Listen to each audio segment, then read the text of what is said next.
हाय, नमस्कार दोस्तों। आज हम डिस्कस करेंगे अभी जैसे नॉरसेट 9 का रिज़ल्ट आया है, उसकी चॉइस फिलिंग आज से स्टार्ट हो गई है।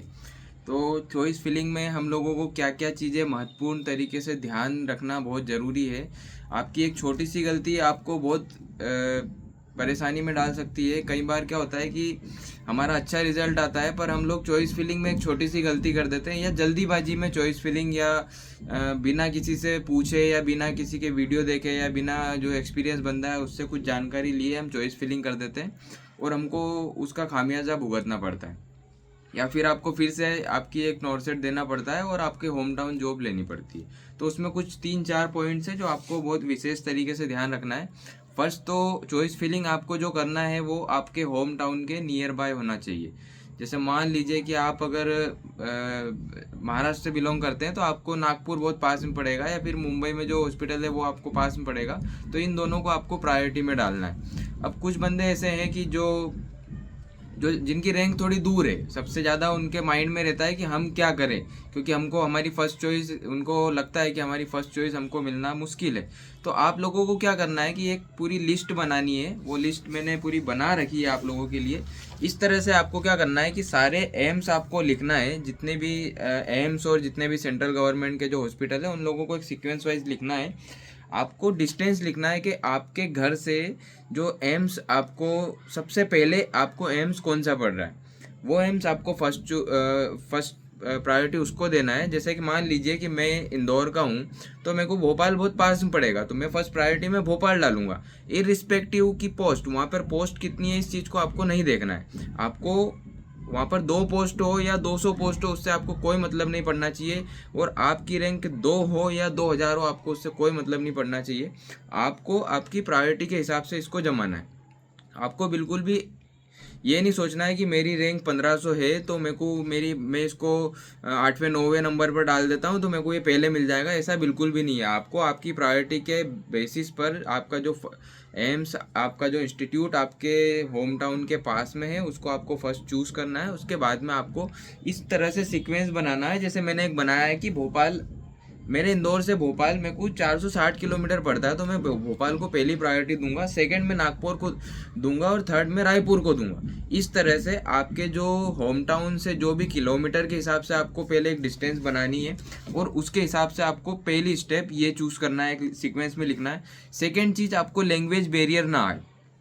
मान लीजिए आप हिंदी जानते हो, आप इंग्लिश जानते हो, आपने कुछ ऐसी स्टेट चूज़ कर ली जहाँ पर आपको हिंदी इंग्लिश मिले ना, या फिर आपको, अब जैसे फॉर एग्जांपल आपने एक ऐसी स्टेट चूज़ कर ली जहाँ पर बंगाली बोलते हैं या उड़िया बोलते हैं, तो आपको उस चीज़ में आपको परेशानी आ सकती है, या फिर आपको थोड़ी सी जो पेशेंट केयर है उसमें आपको प्रॉब्लम आ सकती है। आपके पेशेंट को देखने में आपको या तो फिर आपको एक लैंग्वेज सीखना पड़ेगी, वो भी आपको कम से कम 4 से 6 महीने लग सकते हैं। तो उससे बेहतर यही होगा कि आप पहले तो आपकी डिस्टेंस वाइज जमाओ कि सबसे नियर बाय कौन सा है।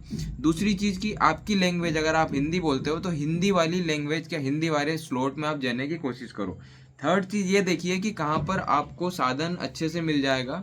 कि भाई मान लीजिए मैं इंदौर का हूँ तो मुझे राजस्थान जाना बहुत इजीली पड़ेगा, मुझे जो है नागपुर जाना इजी पड़ेगा, भोपाल जाना इजी पड़ेगा।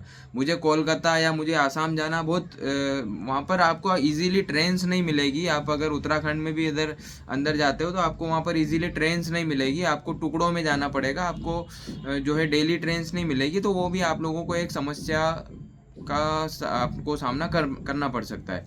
तो इन सब चीज़ों को आप देखते हुए अपने चॉइस फिलिंग को भरिए। अभी बिल्कुल शांति से आपके जो दोस्त एम्स में लगे हुए हैं उनसे पूछिए और उसके हिसाब से ही आप लोग आपकी चॉइस फिलिंग को करिए। सबसे पहले आपको आपकी डिस्टेंस देखना है। सेकंड, आपको लैंग्वेज बैरियर देखना है कि लैंग्वेज बैरियर तो नहीं आएगा आपको।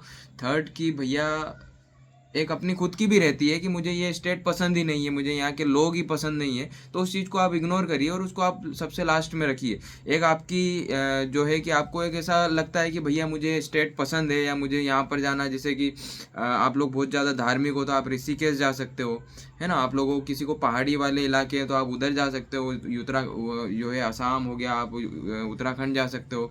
तो उस तरह से आप चीज़ें देख सकते हो। पर सबसे फर्स्ट प्रायोरिटी आपको यही होना चाहिए कि आपका एम्स जो है वो आपको आपके घर के पास मिले।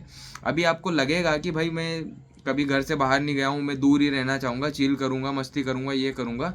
पर भाई है ना, आज से 2 साल 4 साल बाद जब आप देखोगे तो आपकी शादी हो जाएगी, आपके बच्चे हो जाएंगे, तो जब आपके माता पिता जब थोड़े बुजुर्ग हो जाएंगे तो जब आपको यही लगेगा कि भैया मेरा जो जॉब है वो मेरे होम टाउन के पास होता तो बहुत ज़्यादा अच्छा होता। आपकी ड्यूटी जो है, आप ड्यूटी ख़त्म करके 2 दिन का ऑफ लेके आप घर जा सकते हो आराम से, आपका काम करके आप फिर वापस ड्यूटी आ सकते हो।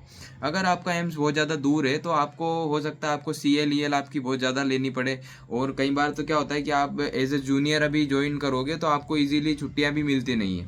तो एक मेंटल स्ट्रेस भी इस चीज़ से बनता है, इसलिए आप पहली प्रायोरिटी आपके घर के पास में एम्स मिले इसी को दीजिएगा कभी भी। और सबसे बड़ी गलती ये कि जहाँ पर पोस्ट ज़्यादा है मैं उसको फर्स्ट पहले प्रायोरिटी दे देता हूँ ताकि मेरा सिलेक्शन हो जाएगा, मेरी पोस्ट जो है, मेरी रैंक दूर है। तो ये आपके माइंड से बिल्कुल हटा दीजिए, रैंक से कोई मतलब नहीं पड़ेगा। और जो आपकी जो है पोस्ट जहाँ पर ज़्यादा है या जहाँ पर कम है उससे कोई फ़र्क नहीं पड़ने वाला है। आपको आपके होम टाउन के पास में जो आपका इंस्टीट्यूट पढ़ रहा है आपको उसी को फर्स्ट प्रायोरिटी देना है, बिल्कुल किसी की बातों में नहीं आए। और फालतू के कुछ भी दिमाग लगाने की ज़रूरत नहीं है। मैंने 3 चीज़ें आपको बता दी है। आपके जो है होम टाउन से डिस्टेंस कितनी है वो देखिए, आपको वहाँ पर कितने इजीली साधन मिल जाएंगे वो देखिए, और थर्ड चीज़ आपको लैंग्वेज बैरियर तो नहीं आ रहा है वो देखिए। आप बिल्कुल ये भी मत देखिए कि एम्स दिल्ली में सैलरी ज़्यादा है और कोई दूसरा एम्स अगर हम चूज़ करेंगे तो वहाँ पर सैलरी कम है। ये बिल्कुल भी हमारे माइंड में नहीं आना चाहिए। आपकी सैलरी वहाँ पर ज़्यादा होगी तो आपका वहाँ की सिटी के अकॉर्डिंग वहाँ पर अलाउंस रहता है भैया। आप अगर वहाँ पर आपकी सैलरी ज़्यादा रहेगी तो वहाँ का आपका खर्चा भी ज़्यादा रहेगा।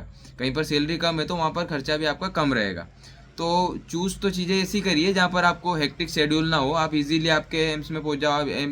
एम्स दिल्ली अच्छा है, बहुत बढ़िया है, पर मेरे हिसाब से आप एम्स दिल्ली चूज़ करते हो, आप आपके रूम से निकलते हो तो आपको बीच में ट्रैफिक मिलना है, आपको शोर मिलना है। तो अगर आपको अगर शांति वाली जगह पसंद है तो आप वही चूज़ करिए। Thank you.